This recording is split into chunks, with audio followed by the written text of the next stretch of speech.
যে স্বৈরাচারী সরকার, যারা পতিত সরকার, তারা বাংলাদেশের সকল সেক্টর ধ্বংস করে দিয়ে গেছে।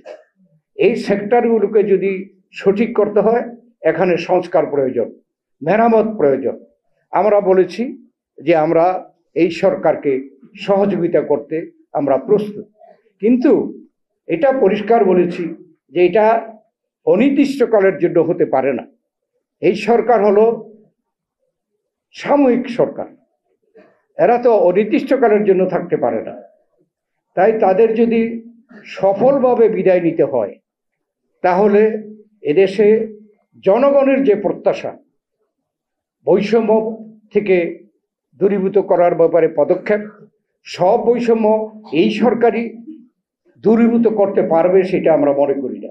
কিন্তু সংস্কার শুরু করবে, পরবর্তী জনগণের নির্বাচিত সরকার সেটা পূরণ করবে, সেটাকে চলমান রাখবে। তাদের দায়িত্ব হচ্ছে নির্বাচনকে অগ্রাধিকার দেওয়া। নির্বাচনের বিষয়ে যত সংস্কার প্রয়োজন, যত দ্রুত সম্ভব এই সংস্কার করে নির্বাচনী একটা রোডম্যাপ ঘোষণা করে নির্বাচনের দিকে যাওয়া উচিত। আজকে যে বাংলাদেশে যেসব ষড়যন্ত্র চলছে, এটা খুব স্বাভাবিক। যারা পতিত তারা তো সর্বশেষ চেষ্টা করবে যে এই দেশে একটা বিশৃঙ্খলা সৃষ্টি করে তারা আবার পুনর্জীবিত হতে, কিন্তু এদেশের জনগণ তো আর এটা হতে দিবে না। এটা রায় দিয়ে দিয়েছে 5ই আগস্ট। অতএব এখন আমাদেরকে সকলে ঐক্যবদ্ধ থাকতে হবে। এখানে আমাদের মধ্যে বিভক্তি সৃষ্টি করার জন্য নানা ষড়যন্ত্র চলছে। যারা পতিত সরকার, তার প্রধান, সে ভারতে পালিয়ে গিয়ে অন্যায়ভাবে ভারতে আছে এবং ভারত তাকে থাকতে অনুমতি দিচ্ছে। অতএব সে সেখান থেকে বাংলাদেশের মানুষকে উস্কানি দিচ্ছে। এটা দেওয়া স্বাভাবিক, তার মনোব্যথা, তাকে এই দেশ থেকে পালিয়ে যেতে হয়েছে, সে তো চেষ্টা করবে। কিন্তু আমরা তো সচেতন থাকতে হবে, আমরা সকলে ঐক্যবদ্ধভাবে এটাকে মোকাবেলা করতে হবে।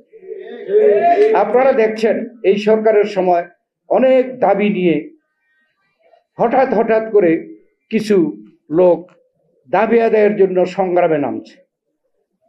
একটু গভীরভাবে দেখলে দেখা যায় যে এর পিছনে হচ্ছে ওই পতিত সরকারের লোকেরা, এবং তারা গ্রেপ্তারও হচ্ছে। চট্টগ্রামে হিন্দু সম্প্রদায়ের পক্ষে আন্দোলন, সেখানে যখন অ্যারেস্ট করা গেল তখন দেখা গেল পতিত সরকারের লোকরা অ্যারেস্ট হয়েছে।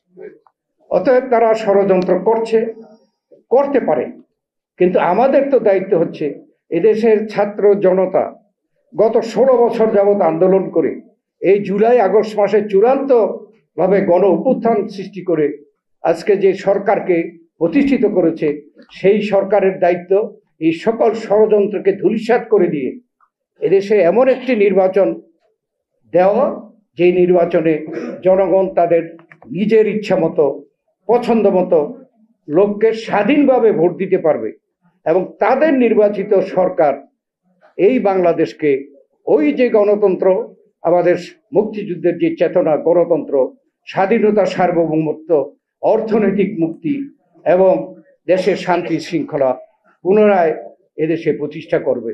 এটাই হবে আমাদের প্রধান লক্ষ্য।